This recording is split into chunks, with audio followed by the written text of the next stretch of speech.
E estamos aí nessa parceria, essa parceria semanal, né, de toda quinta-feira, trazermos aqui, partilharmos aqui um pouquinho do evangelho do domingo seguinte, né? Lembrando que essa semana a gente quebrou esse esquema, né? A gente está Exato. com as solenidades do tempo comum, não é isso? Estamos com as 3 solenidades do tempo comum. A gente vai começar hoje, né, com a da Trindade, na próximo encontro Corpus Christi, e depois o Sagrado Coração de Jesus. Isso. Quando a gente diz isso aí, gente, você que está nos acompanhando em casa, é para entender que na liturgia católica, quando a gente diz assim a solenidade, é o evangelho que será proclamado naquela solenidade, que serve de base e fundamento para estas verdades de fé, como é o caso da Trindade Santa, como é o caso da presença eucarística, né, na espécie do pão e do vinho, e como também é o caso da devoção, né, à misericórdia de Deus na imagem do seu Sagrado Coração. Então, Ludmilson, o que a gente tem hoje? Hoje nós temos o finalzinho do Evangelho de Mateus, né, os 4 últimos versículos do Evangelho de Mateus, lá no capítulo 28. Mateus 28, do versículo 16 ao versículo 20. Lembrando que nós temos 3 paralelos a este texto, né? Que é Marcos 16, finalzinho do Evangelho de Marcos 16, 14 a 18, que é aquela famosa história a conclusão curta, a conclusão mais longa, né? A gente já comentou sobre isso, que Marcos termina com 8 originalmente, e depois tem essa cola, né? Que é o restante, e justamente nessa colinha que nós temos, que é sempre a palavra de Deus, que é de 14 a 18, nós temos essa referência ao texto de hoje. Em Lucas 24, 36 a 49, nós iremos também encontrar essa profissão de fé trinitária, esse discurso de Jesus após a ressurreição, e enfim, em João 20, tá bom? Teremos também encontrar algo em Atos, né? Lá no início dos Atos dos Apóstolos, mas é importante para a gente situar um pouquinho, né? Tentando entender um pouco esse texto, na verdade a gente tem chave de leitura para estes outros textos, né? Que vão tratar da grande comissão que Jesus dá aos seus discípulos e o que é essa comissão. É isso? Exato, né? Para quem não vem acompanhando, né, não acompanhou os outros comentários que nós fizemos, né? São trechos dos evangelhos após a ressurreição de Cristo, né? Então aqui no finalzinho esse trecho de hoje, né, diz assim: os 11 discípulos caminharam para a Galileia, até a montanha que Jesus lhes determinara. Ao vê-lo, prostraram-se diante dele. Alguns, porém, duvidaram. Jesus, aproximando-se deles, falou: todo poder foi-me dado no céu e sobre a terra. Ide, portanto, e fazei que todas as nações se tornem discípulos, batizando-as em nome do Pai, do Filho e do Espírito Santo, e ensinando-as a observar tudo quanto vos ordenei. E eis que estou convosco todos os dias, até a consumação dos séculos. Ô Ludi, só para a gente começar como Deus manda, como é que é essa profissão de fé trinitária, batizando como? Em nome do Pai, do Filho e do Espírito Santo. Você está usando qual versão? Estou usando a de Jerusalém. Então, repete de novo. Batizando-as em nome do Pai, do Filho e do Espírito Santo. Do Pai e do Filho e do Espírito Santo. Né? É muito importante porque a gente, de repente, vai poder tratar hoje. Algumas pessoas cantam, até alguns cantos que não são litúrgicos. Em nome do Pai, em nome do Filho e em nome do... São 3 pessoas. Essa conjunção justamente faz nos entender que estamos falando em nome de I. Então é muito importante que você já deu margem para muita discussão lá no passado. Então, Mas vamos lá. Como eu já reparei que você, né, ao iniciar e terminar as celebrações, você coloca todos esses is, realmente. Porque Então, tem bronca, tem que ter e pode gerar. Mas vamos lá. engraçado que eu tenho uma versão aqui do comentário bíblico do Scott Hahn, né, onde ele coloca batizando-os em nome do Pai e do Filho e do Espírito Santo. A gente vai chegar, acho que é importante, hoje a gente vai ter uma oportunidade de discutir um pouquinho, porque na história do dogma, né, vamos usar essa expressão, na própria história da igreja, a gente teve muita confusão em relação a isso, né? Entendeu? De que efetivamente nós estamos falando? Se é uma fórmula doutrinária, se é uma fórmula trinitária. Eu tinha até pego um material para a gente viajar um pouquinho hoje, mas ia ficar muito extenso, então vamos nos limitar à palavra de Deus, porque é clara também, né? Então a supressão desse E pode criar confusões, que de repente pode aparecer hoje na nossa live.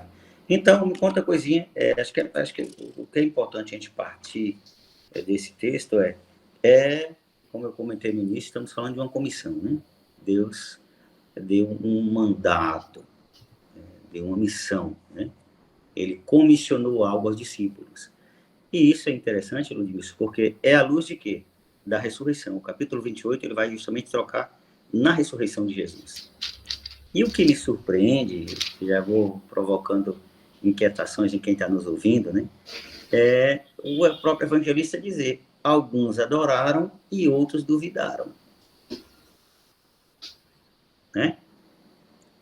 Ele é claro aqui no versículo, né? Alguns, porém, duvidaram. Mas insisto, se estava morto, viram-no morto, sepultaram-no, a notícia do sepultamento se deu. O texto, o verso 16, começa dizendo: foram para a Galiléia, no lugar onde ele ordenou que eles fossem.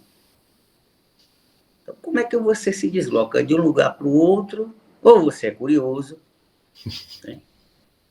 Ou eu não sei explicar, porque alguém sai, estão em Jerusalém, sai, voltam para Galiléia, porque alguém disse que ele disse que iria preceder-nos na eternidade, né? Desculpa que é alguém me ligando.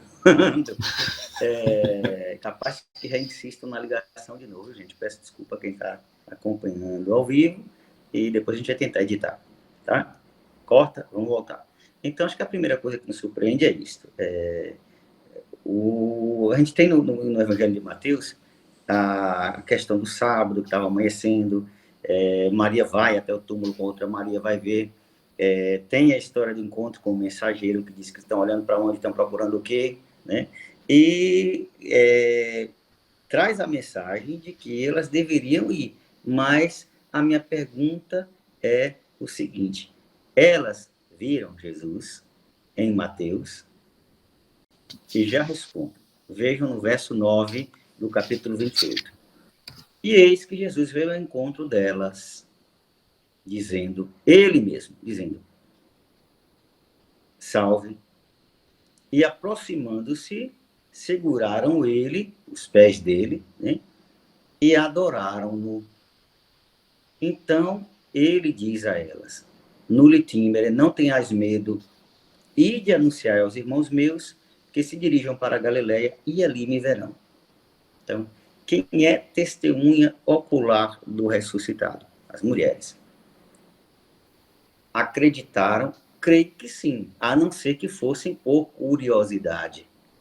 Porque se diz que os 11, é interessante porque você introduziu o texto hoje dizendo os 11 discípulos, porque 11, Judas já tinha, né, cometido esse ato desesperador, né, desesperado do suicídio. Então, mas os 11, ou seja, em toto, toda a comunidade foi cumprindo o comando. Ele deu um comando às mulheres ir e dizer, e eles foram. Então, a primeira coisa é essa. Vão até o monte, vejam só, não é somente ir à Galiléia, na beira do lago, ir à Galiléia, na casa de Pedro, lá em Cafarnaum. Não foram ao monte. Tem um esforço grande aqui, teológico, de subir Subir a em montanha. direção ao famoso sursum corda, levando o coração ao alto. E aí o que me surpreende, insisto, é que ele ordena, eles vão, aparece e diz o texto: e vendo a ele, adoraram. Mas é interessante que dizendo adoraram, não diz alguns adoraram. Não sei se tua versão diz que alguns adoraram, ou diz simplesmente adoraram. Aqui diz, ao vê-lo, prostraram-se diante dele. Todos. Estamos fazendo análise filológica. Não diz alguns se prostraram e outros não. É o caminho de nossa fé, porque, veja, adoram-no, né? Ou prostram, que é um ato de adoração, que a gente vai entrar na discussão hoje do termo, tá? A gente podia, de repente, na outra, entender o que efetivamente aconteceu. Na outra versão que eu tenho aqui, ajoelharam-se diante dele. Pronto. Então, cai, Alton, vamos deixar o grego de lado hoje, para a gente não se perder hoje que eu queria justamente que quem lesse o texto com a gente, para só pensar um pouquinho, que a gente simplesmente vai lendo na pressa, vai engolindo na pressa, e não para entender o que o autor sagrado está falando. Eles deram um voto de credibilidade às discípulas. Tanto que, insisto, não é um caminho, não é sair daqui para o centro de Aracaju, estamos falando de 4 quilômetros. Estamos falando de sair da Judéia e ir à Galileia. Estamos falando de, na Galileia, subirem a um monte, levando ao pé da letra, né? Teologicamente, espiritualmente falando, é levar o coração na direção de que a imagem do monte é justamente aproximar-se de. É esse esforço de subir e aproximar-se do transcendente, que é a linguagem do judeu, céu em cima e inferno embaixo. Eu estava até lendo um pouquinho de mitologia greco-romana para poder tentar entender um pouquinho, mas isso é coisa para mais adiante, a gente dá umas viajadas boas, para a gente entender o Hades, a Geena, deixa para lá. Mas o que é importante é que esforço existe, todos adoram, estão diante da evidência, né? Só que nos surpreende no texto que diz, mas alguns duvidaram. Adoraram, mas duvidaram. Duvidaram de quê? É a pergunta que eu me coloco quando leio o texto. E é interessante porque o texto não diz do que duvidaram, em que duvidaram, e simplesmente Mateus vai adiante. Então, Mateus tem intenção com isso. Mateus vai adiante e diz, e aproximando-se, né? Cai, prossegontem, aproximando-se, não ele, Jesus, é o esforço, vamos dizer assim, de um lado nós temos eles que vão, sobem, acolhem o mandamento, e Jesus que desce, se aproxima, então tem um esforço, Deus chama, a gente dá o nosso passo, e Deus já vem, já chamando, vem ao nosso encontro, mas vem justamente aproximando-se da humanidade e fala. Né? Falou a eles dizendo, tem essas coisas no grego que é interessante, né?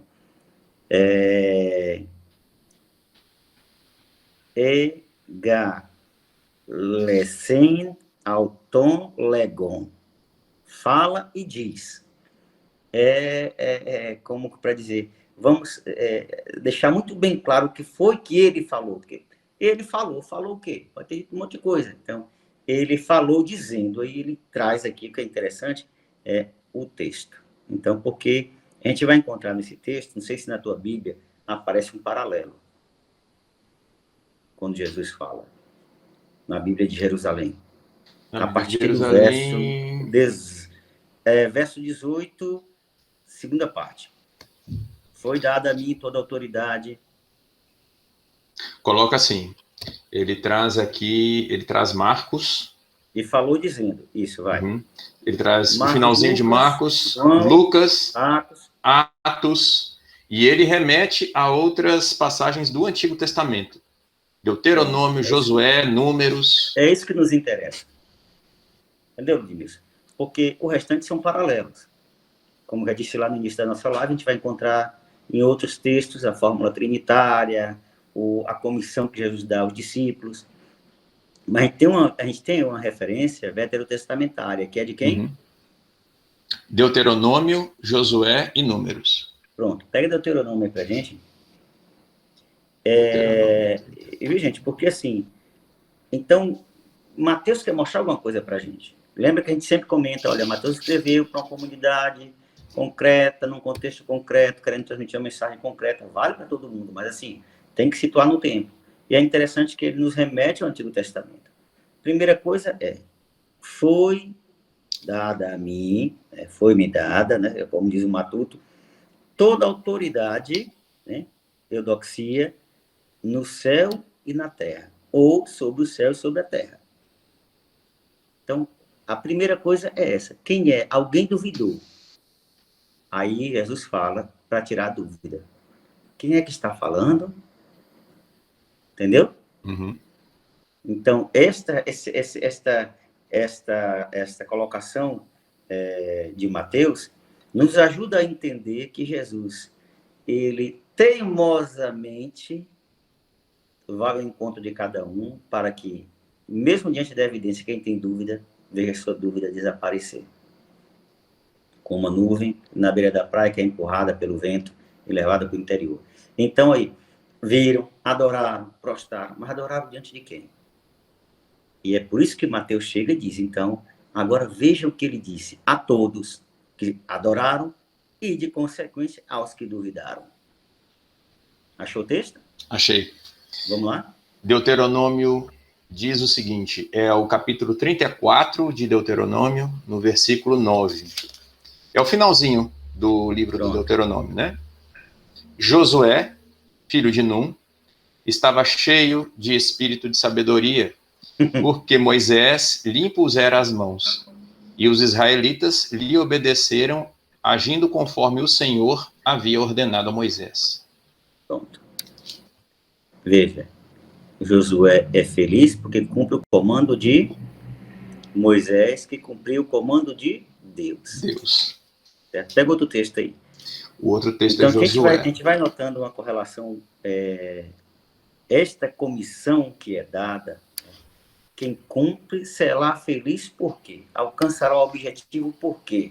Levará adiante a missão por quê? Então, insisto, alguém deu a Jesus a autoridade no céu e sobre a terra. Então, o comando que ele dá é continuidade do comando que ele recebeu.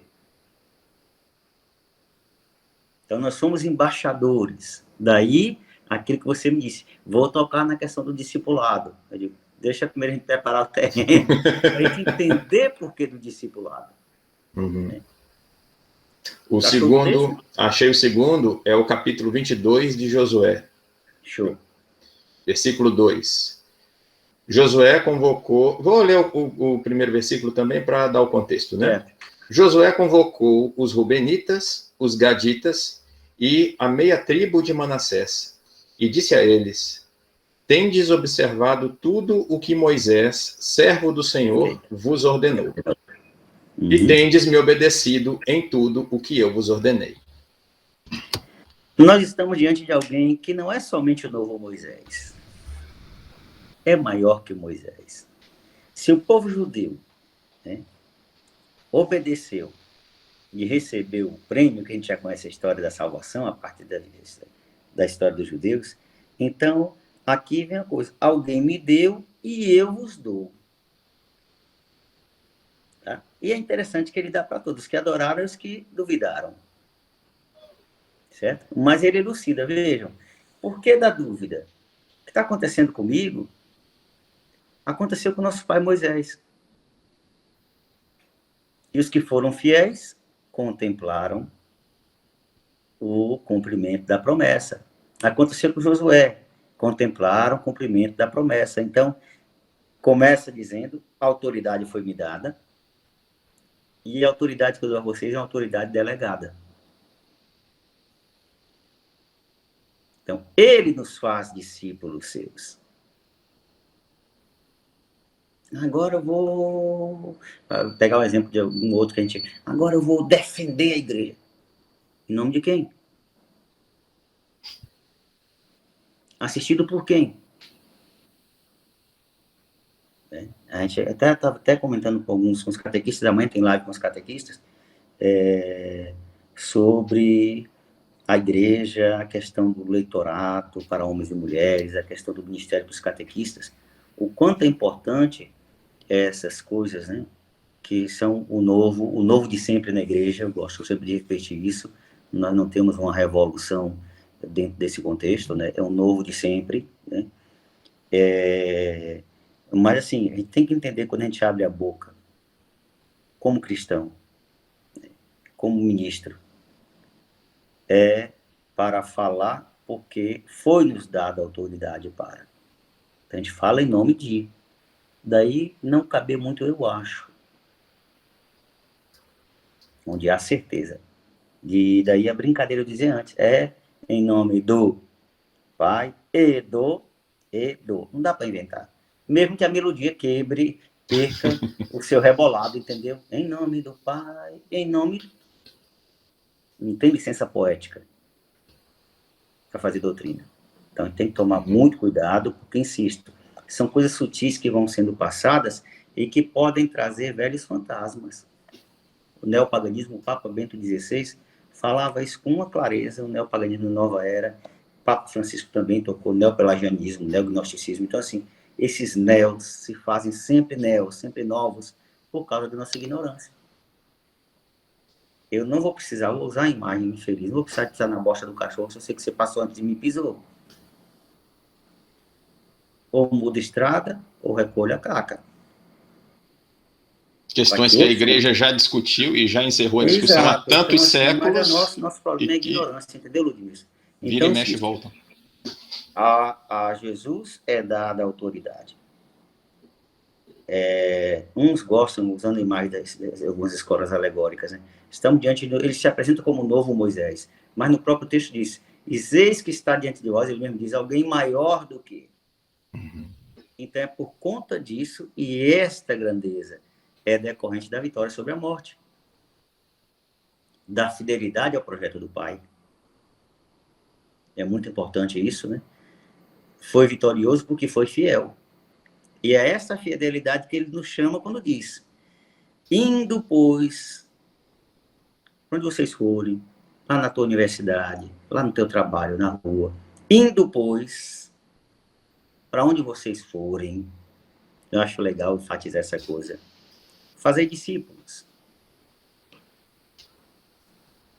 Agora eu fico calado, deixa você, depois a gente termina o texto. Só vou aproveitar aqui um detalhe que você ressaltou nesse exemplo, né, que você estava dando, não é de não cabe o eu acho, não é? No finalzinho aqui no versículo 20, não é ensinar qualquer coisa, né? Ele dá o mandato, né? Ide, fazei discípulos, e no finalzinho, ensinando-os a observarem, não é ensinando qualquer coisa, ensinando a observar tudo o que eu vos ordenei. Então, a gente não tem que ensinar coisa nova, né? Quem se propõe a ser discípulo não vai ensinar coisa nova, vai ensinar aquilo que recebeu. Não é, como é que você disse, as velhas coisas novas, né? As novas coisas velhas da igreja. Mas o que eu ia trazer... Não pode dizer. Não, eu ia ressaltar esses 3 pontos, não é? Do que é esse discipulado, o que é ser fiel, o que é levar adiante esse mandato missionário que Jesus nos coloca, né, nessa passagem. Né? Uhum. Primeiro, aqui a gente vê uma imagem exatamente do que é ser igreja. Né? Primeiro, ide fazer que todas as nações se tornem meus discípulos. Isso aqui é o quê? É a evangelização. Então, foi dado à igreja esse mandato missionário de sair evangelizando todas as nações. Uma coisa que é importante a gente se lembrar é o evangelizar todas as nações, ou seja, Aquilo que você estava falando, quando vai para a universidade, vai para o trabalho, aonde quer que a gente vá. Porque a gente pode pensar, achar que a missão é só missão ad gentes, como diz a igreja. É evangelizar, usar aquela famosa imagem, o europeu que diz, vou ser missionário, onde? No Brasil, na Amazônia, vou ser missionário na África. E você tem pagãos do teu lado, Exato. dentro de casa. Exato. E aí, ou seja, melhor do que todas as nações seriam até todas as culturas, né? Nos grandes centros, né? O que o pessoal gosta muito de falar, as tribos, né? Todas as tribos, né? Que vivem aí nas grandes cidades e nas pequenas cidades. E quem se propõe a fazer discípulos em todas as culturas, em todas as tribos, também tem que estar preparado para acolher, porque não é dizimar essas culturas, não é dizimar, não, é o contrário, é acolher. A igreja já foi tão criticada, né, por encarar isso de uma forma um pouquinho diferente. A gente comentou sobre isso, né? Acho Lá que uma ou atrás, duas lives atrás. lá atrás nós cometemos erros atrozes. Exatamente. Porque Não é? a gente fez da cultura do outro uma tábua rasa. Porque às vezes é mais fácil você empurrar a goela abaixo uma visão de mundo do que você buscar ver a semente do verbo no mundo onde o outro vive. Exato. Né? Entendeu? Pois... Dá mais trabalho. Então, é mais fácil você colocar a forma, entendeu? E dizer que, pronto, agora eu vou te informar, do que você sentar e dialogar, porque tem até desculpa estar dando de verborréia hoje, mas me vem a música do Legião Urbana, que pega um texto, você não lembra agora se é do padre Antônio Vieira ou se é de Anchieta, e que é o diálogo de um anjo com um missionário, de um índio com um missionário, que fala justamente o que aderir à religião de vocês se o Deus de vocês é tão bom e vocês matarem esse Deus. Então tem toda a discussão por ali, mas nos faz pensar justamente porque quem conhece Jesus pela primeira vez, quem conhece a igreja, vou pegar um exemplo, vamos deixar Jesus de lado agora, metodologicamente falando. Se você apresenta hoje a igreja como ela é, una, santa, católica e apostólica, não existe lugar no mundo hoje que não conheça as mazelas dos homens e mulheres de igreja. Porque a mídia está aí, os escândalos grandes e pequenos, eles são conhecidos de modo global, em proporções, porque a gente sabe que as coisas fazem barulho, chamam atenção. Então, por onde partir para falar da santidade da igreja, pela realidade ontológica da igreja, por um outro missionário? Então, eu acho muito interessante, voltando à questão do discipulado, voltado de novo, quem vai sou eu. Então, o primeiro anúncio do evangelho é a tua vida. Exato. É o teu id, entendeu? E o cristão que adora, ele às vezes tem suas dúvidas. Não dá para pensar que a gente tem que ser santo formado para poder ser missionário e ser discípulo. Tanto que Jesus chama os que duvidaram também. Senão, se a gente vai buscando pretexto na nossa fraqueza, para não anunciar o evangelho. E é o contrário, é o exercício do discipulado que colabora para a nossa santificação, não é? Então a gente tem o ir de evangelizar, né, ir de fazer discípulos, ou seja, essa atitude acolhedora que a gente tem que ter com relação ao outro, né? E aqui, aí a gente vai puxando, né, um aspecto da Trindade, ou uma pessoa, melhor dizendo, né, da Trindade. Ô Lu, só te cortar rapidinho, só para não deixar fugir aqui, que eu tô sem papel para anotar aqui, depois a gente voltar algumas coisas. Eu anoto aqui. Eu acho, sabe o que é interessante? É notar a sequência com a qual Mateus apresenta as coisas. Veja, indo, pois, fazer discípulos, todas as nações, batizando a eles em nome do Pai, do Filho e do Espírito Santo, ensinando a eles. Às vezes a gente pensa que primeiro vem o sacramento, para depois vir o evangelho.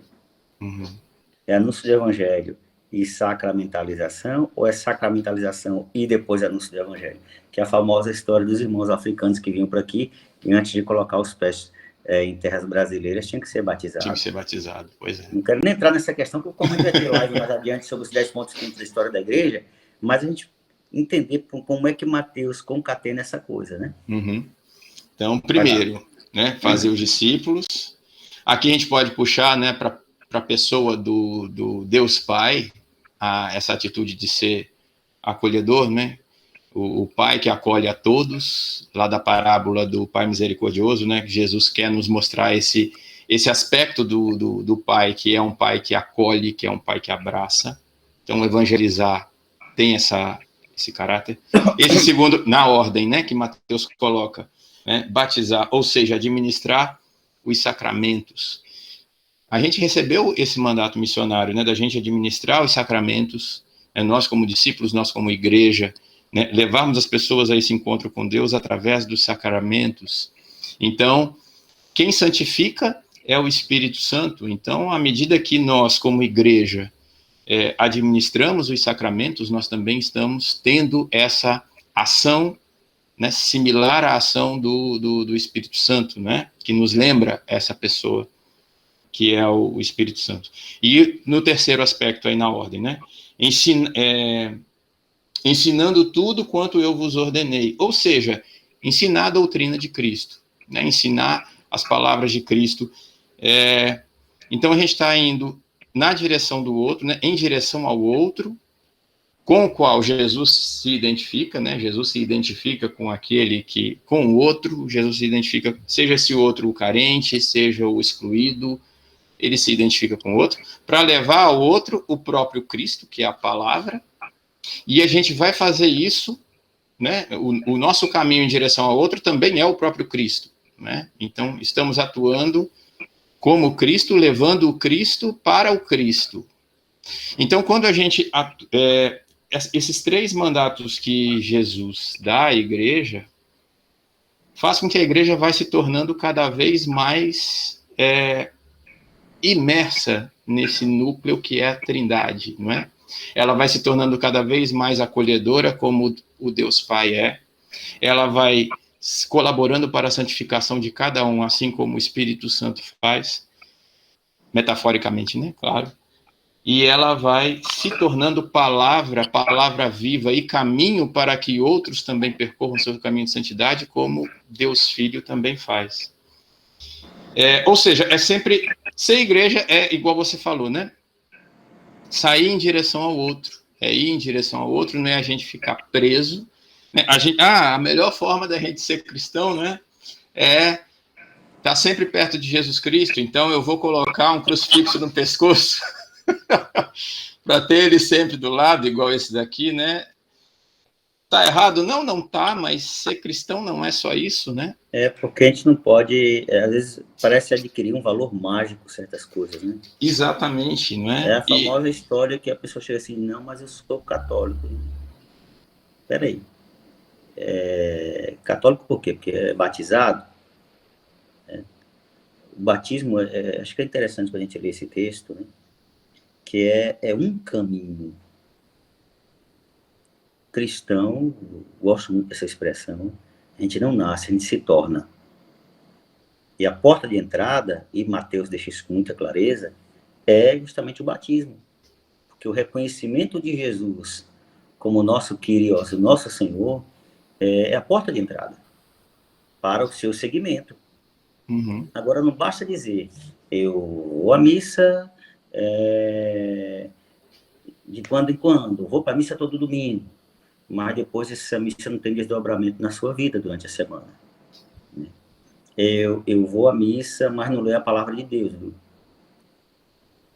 As coisas que não tem nem pé nem cabeça, mas a gente encontra muita gente por aí, quando tem um tempo rezo, então as coisas assim que não são o que faz efetivamente um homem ou mulher cristãos, né? Acho que o seguimento de Jesus, a aceitação de Jesus, né, como nosso Senhor, ela abre uma porta para tudo aquilo que a gente faz à luz da certeza de que estamos caminhando com Ele. O verso 20 de Mateus, ele irá justamente concluir dizendo, pois eu estarei sempre convosco. Não é isso? Exatamente. E eis que eu Até a estou consumação convosco. dos séculos. Exato. Então, assim, até o meu último suspiro, e depois do meu último suspiro, continuarei com ele. Então, acho que a primeira coisa que a gente tem clara é, a partir do momento em que, e aqui entra uma discussão grande, batizar a criança, não batizar a criança, Agostinho queimou muita pestana, escreveu muita coisa sobre isso também, porque a gente faz fé no compromisso dos pais que se prometem educar a criança na fé. De padrinhos que se comprometem, primeiro que são escolhidos porque são idôneos, né? Que é um grande problema, um grande desafio para a Igreja Católica, essas questões, porque, na prática, isso quando a comunidade é pequena, né, é fácil você identificar, você é pastor, no sentido pleno, você conhece suas ovelhas, então você é capaz de orientar um pai, orientar uma mãe, orientar um padrinho para aceitar ou não ser padrinho, entendeu?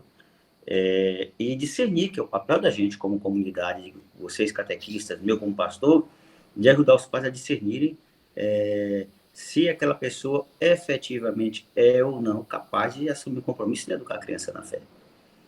Então, pegando carona nessa coisa, a gente entende o batismo de crianças, né, dentro dessa lógica, que não é, infelizmente, via de regra, a lógica do mundo de hoje, porque você tem uma comunidade, pegar o Grajaú, tem uma comunidade de habitantes 15.800. Só que esses habitantes, em sua grande maioria, não frequentam a paróquia, mas a paróquia é cheia de paroquianos que não são fiéis territoriais, não pertencem ao território. Então, tudo é muito complicado a evangelização nos centros urbanos. Então, alguém vem que não faz parte da comunidade, mas vive no território da comunidade e, pelas leis vigentes na igreja, tem que vir a mim para que seja batizado ou pedir permissão porque eu autorizo a batizar em outra comunidade. Que contato eu tenho com essa pessoa? Se essa pessoa afetivamente frequenta outra comunidade, como eu vou saber? Vou fazer valer sua palavra. Mas quem é que vem procurar um sacramento? Sabe que a igreja pergunta e vai dizer, não, mas eu não frequento igreja nenhuma. Então, infelizmente, tem também o elemento da mentira aqui, né? Que é triste alguém pedir sacramento mentindo. Mas é o mundo que a gente vive. Então, a gente tem um desafio muito grande, que é uma boa catequese. À luz do que Mateus vem dizendo para a gente hoje, né? Então, onde você for, evangelize. De repente, você tem gente que não frequenta a sua comunidade, mas que é seu colega de birô, é seu colega de universidade, né? É meu vizinho de casa, né? É alguém que eu encontro num consultório médico, que eu encontro na fila de vacina, e por aí vai. E a gente conversa tanta coisa, né? Tá aí agora a CPI. A gente fala da CPI com mais gosto e com mais autoridade de quanto a gente pode estar falando do que está acontecendo na nossa vida de cristão. Não que a CPI seja importante, menos importante, pelo contrário, ela é muito importante, né? A gente agradece a Deus pelos desdobramentos dessa coisa e espero que não termine como onda lambendo a beira da praia, né? Que tenha desdobramentos. Mas eu quero insistir nessa coisa porque é a partir da minha experiência com Jesus que eu vou poder anunciar Jesus onde eu estiver. Então, o anúncio supõe abertura, e se essa abertura supõe acolhimento, aí vem uma coisa muito importante, que é, uma vez que este terreno foi preparado, então agora a gente vai adubar, gosto muito de usar essa imagem, adubar, irrigar, se for necessário podar, e esses exercícios que a gente toma essa linguagem do mundo agrícola, se concretiza na vida de comunidade em pedir aos irmãos, orientar os irmãos, que como você tem buscado fazer, que eles também façam. Que observar o que Jesus fez. E a observação não é mais do que ensinar é importante, a gente vê às vezes traduzir como ensinai, né? Ou ordenai, nós estamos traduzindo como ordenai, mas o espírito de uma ou outras expressões, eu acho que é este. Mostra o quanto é possível seguir Jesus.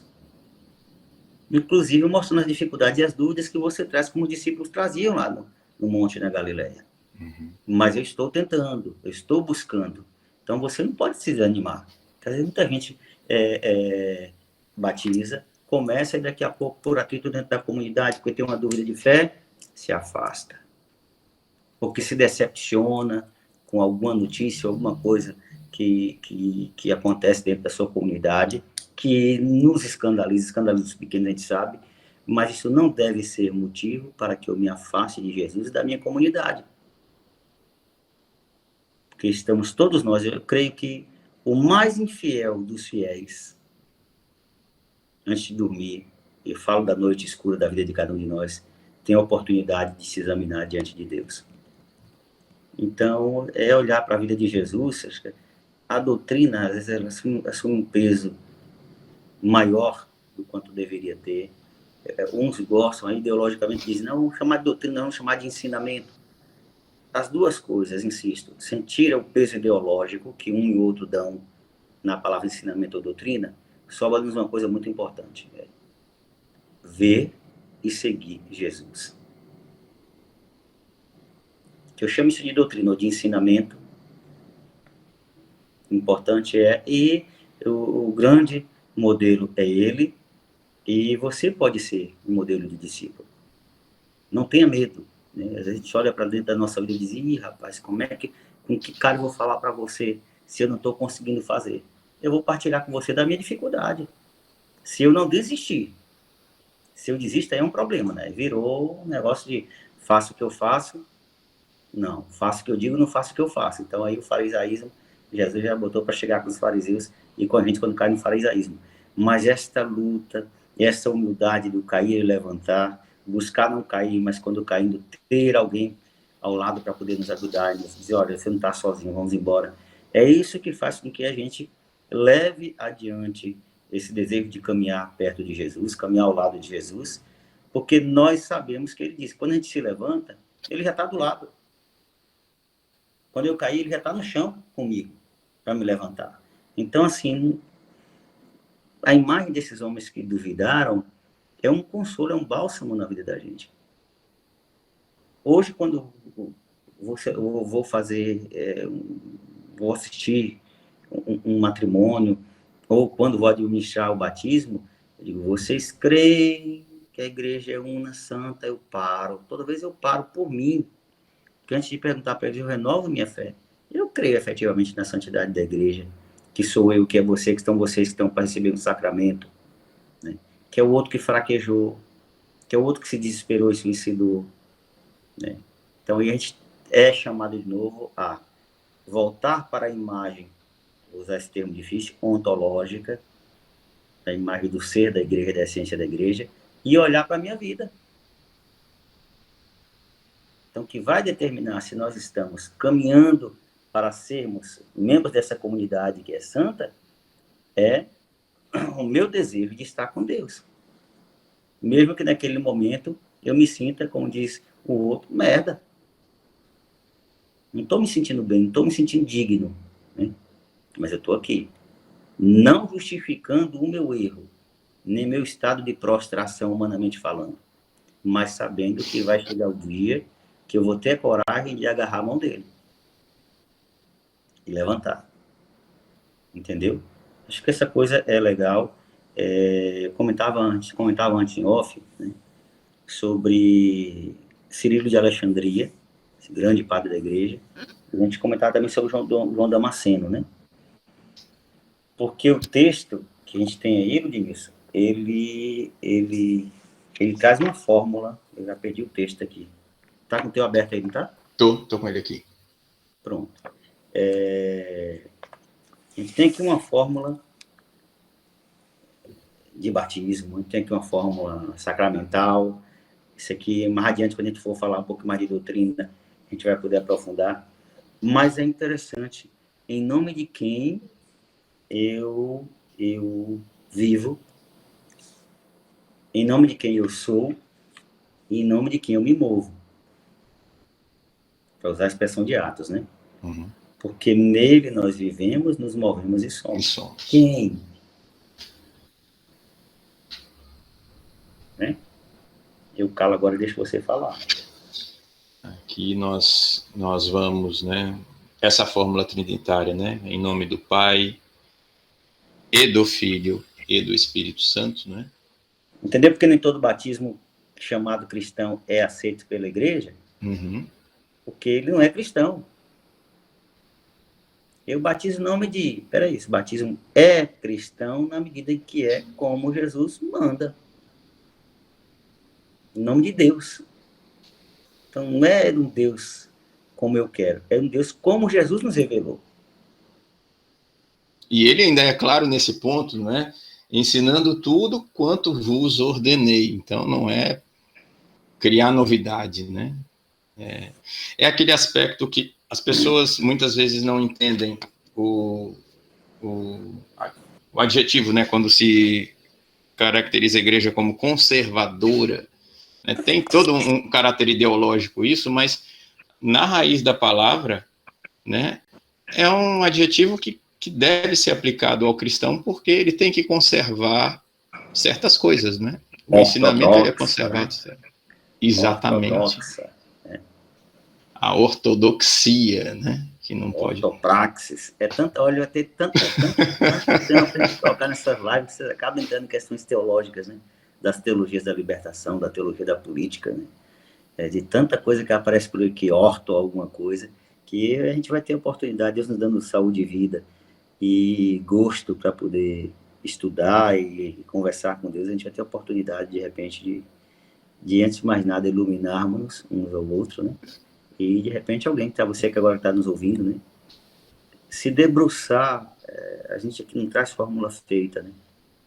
A gente, acho que o desejo grande meu, acho que é o teu também, é suscitar nos outros questionamentos, que são os questionamentos que nós trazemos dentro do coração, né? E as certezas que nós encontramos à luz da palavra e à luz daquilo que são os pais e mães que viveram antes de nós essa palavra. Que cabe os pais e os padres apostólicos, é tanta coisa, os padres da igreja, as mães da igreja, é tanta coisa que a gente tem, a gente seja só não caminha quem não quer caminhar, né? E é Exato. interessante, deixa eu aproveitar para te recomendar um texto, eu vi Netflix, comecei a ver mais aí mil coisas na cabeça. O filme é Paulo, Apóstolo de Cristo, não sei se você já viu, tá no Não, ainda Netflix. não vi. É interessante porque ele pegou um gancho bom, porque quem narra o filme é Marcos, perdão, é Lucas. Então, Lucas chega em Roma e Paulo está preso. Então, ele quer contar os atos de Pedro e Paulo. Então, praticamente é um romanceamento, insisto, não o estilo Dan Brown, né? Um romanceamento sério, relativamente sério, muito sério, melhor dizer, não relativamente sério, bastante sério, do que foi a escrita, né? Tanto a apóstola por escrito do Evangelho, quanto do livro dos Atos dos Apóstolos. Foi uma boa catequese, né? A imagem de Paulo é pesada, né? Mas, assim, são escolhas de cada diretor, né? Mas nos ajuda a pensar, nos ajuda a entender, né? Traz umas coisas da personalidade de Paulo, de repente a gente pode fazer uma live mais adiante, né? Coloca umas cores fortes, né? Em alguns elementos da personalidade de Paulo, mas é interessante que traz a humanidade para perto da gente e nos ajuda a entender que Paulo não era Deus, né? Como alguns pensavam, né? Uhum. E achavam que ele era Deus que veio do céu, papapá. Vamos devagar, peraí, viu? Quem não conhece Paulo pensa isso. Mas Paulo tornou-se um grande cristão, né? Daí usarmos o adjetivo, né, santo, né, para a vida deste homem, né? Viu? Mas no comentário ao Evangelho de João, Cirilo de Alexandria, ele, só para terminar minha participação aí, deixo contigo, ele vai mostrando para a gente que, primeiro, mesmo sendo homem, verdadeiramente homem, né, em nenhum momento ele se embriaga tanto da sua humanidade ao ponto de perder a consciência do que ele é, né? E aí entra verdadeiramente Deus. E tanto que Jesus insiste, essa afirmação trinitária é de uma beleza única, porque ele vai mostrando que tudo que ele é e tudo que ele faz é fruto de uma profunda comunhão de pessoas. Que é Pai, que é Filho e que é Espírito. Eu acho isso legal, eu pego esse gancho, né? Porque às vezes a gente se perde, Ludmilson, esquecendo que nós somos, o que nós somos é fruto de uma história, né? A humanidade é uma maravilha, mas nós somos chamados a descobrir a luz de Cristo, o que significa para nós realmente sermos humanos. E a luz, né, compreensiva de nossa realidade, a gente encontra olhando para a nossa comunidade. Eu acho que a comunidade é uma luz em nossas vidas, né? E também um espelho do que eu sou. Que é tão bom te apontar para a comunidade, apontar o dedo para a comunidade, escorar-se na comunidade, desencorajar-se, fazendo-se valer dos problemas de sua comunidade. Mas insisto, ela é uma luz, ela é um espelho.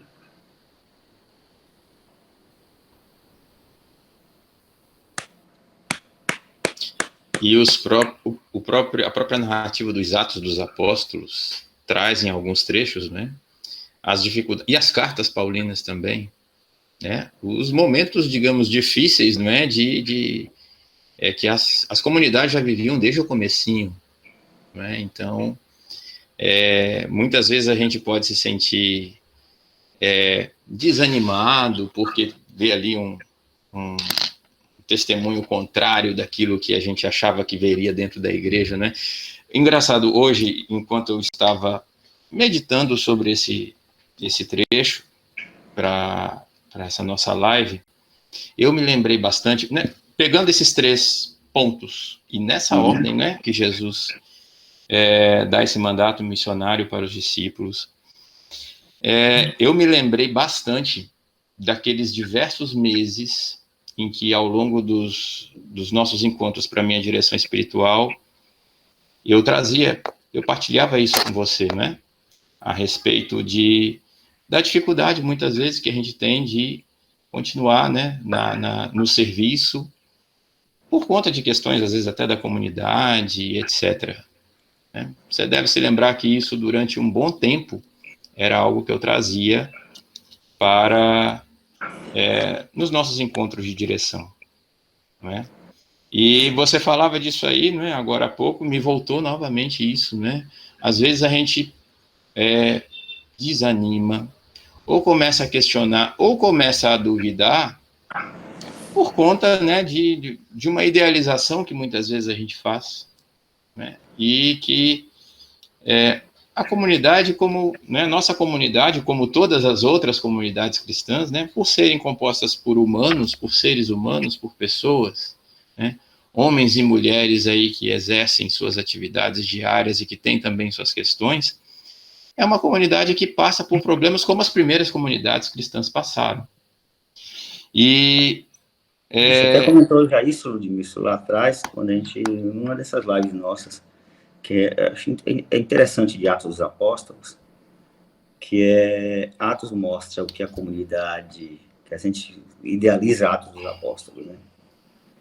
É o dever ser da comunidade que está escrito em Atos, né? Uhum. Então a gente, os cristãos tinham tudo em comum. Peraí, e o que aconteceu com a Anália de Safira?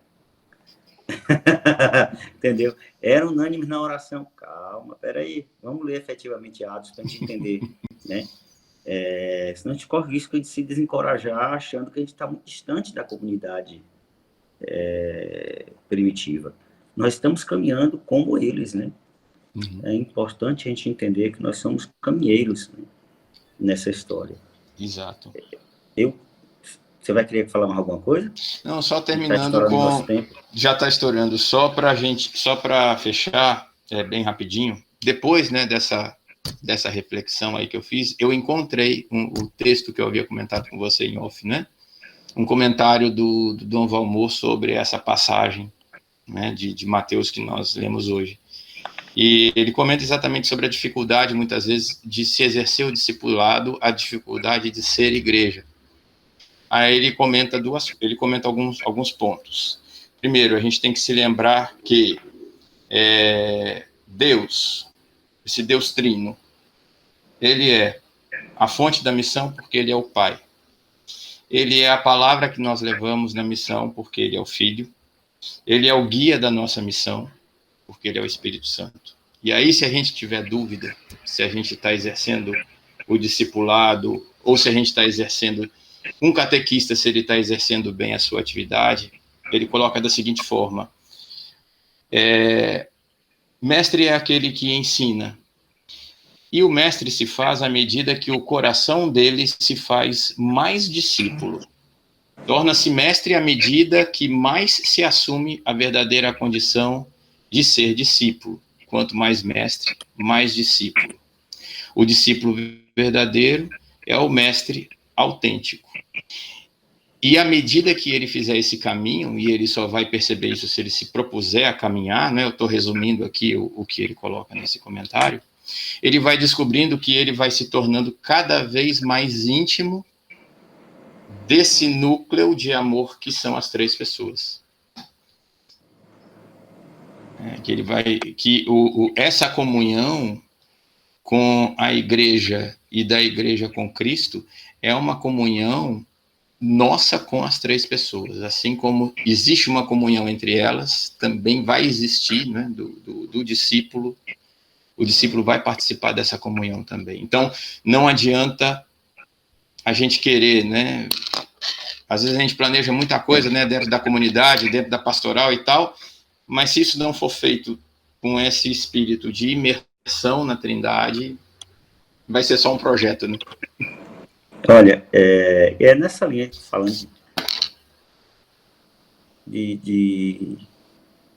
dessa proximidade, dessa unidade com a Trindade, que o velho João Damasceno justamente vai nos conduzindo. Eu gostaria de terminar com esse texto dele, que vai justamente falar dessa nossa filiação adotiva e da consequência dessa filiação. Diz ele: porque ele, o Paráclito, os santificará, os fará realizar todo tipo de boas obras, e tirando-lhes as vergonhosas cadeias da escravidão, os honrará com a filiação adotiva. E ele termina dizendo: e Paulo dá testemunho da Trindade, dizendo: e já que sois filhos, Deus enviou aos vossos corações o Espírito de seu Filho que clama: Abba, Pai. Eu acho que, melhor dizendo, isso é de Cirilo de Alexandria, esse grande doutor da igreja. Veja como o movimento. A gente sai do coração de Deus, para usar a imagem de Santo Agostinho, né? A gente é confirmado na graça, né, de Deus, tornamos-nos no Espírito para de novo clamarmos a Deus, Abba, Pai. Então, tudo da nossa vida é um grande louvor à Trindade Santa. E eu insisto e paro por aqui. Inclusive, os nossos sacrifícios de levantarmos-nos quando caímos. É um grande ato de louvor a Deus. Entendeu? A gente não pode olhar muito para o chão sem perceber, quando estamos no chão, que tem uma mão estendida para levantarmos. E, ao mesmo tempo, Ludmilson, essa mão pode ser a minha mão, a sua mão, né? Deus estende para a gente estende para o irmão. A minha mão pode ser a mão de Deus, né? O cardeal Newman comenta na oração, né? Fala pela minha boca, contempla o mundo com os meus olhos, podemos dizer tranquilamente: ergue o irmão com a minha mão, Senhor. Então, acho que esse texto proposto na solenidade da Santíssima Trindade é um convite para que nos deixemos realmente, né, ser inundados por Deus. E, de consequência, pedir que Deus também inunde nossa comunidade. Beleza? Beleza. Por hoje a gente, ó. E a semana que vem, qual é o texto mesmo? Semana que vem é Corpus Christi. É o discurso da última ceia, né? Deixa eu ver aqui qual era a passagem. Vai ser... para esse ano, Marcos 12. 28, 34. Eu te mandei pelo WhatsApp, se não me engano. Isso. Quem tiver nos vendo agora e quiser acompanhar a semana que vem, já pode ler o texto. Marcos 12, de 28 a 34. Vou pegar aqui rapidinho, que se você a semana que vem quiser participar, a gente está tendo problema de aprender a fazer o computador trabalhar como deve, mas a proposta nossa é ajustar o horário, entrarmos pontualmente às 8 e terminarmos pontualmente às 9. Marcos 12. 28 não, pelo amor de Deus. Não, Marcos 12. 12. 28 a 34. É um capítulo imenso, né? O capítulo 12 de Marcos é central no discurso. Marcos 12. 28 a 34. 28. Jesus falou da ressurreição. E aí ele vai dar-nos o grande mandamento, certo? Certo. Então, fica o convite para que a gente possa, se Deus quiser, termos esse momento de contemplação de Deus na terra. Se não, meu irmãozinho, ou eu ou tu vamos estar contemplando Deus na eternidade, porque Ele é misericordioso. Beleza? Beijo de irmão, beijo de pai. Beijo. Que nos conceda uma noite tranquila e no fim da vida uma morte santa. Amém. Amém. Até a próxima, querido. Até a próxima. Obrigado. Tamo junto.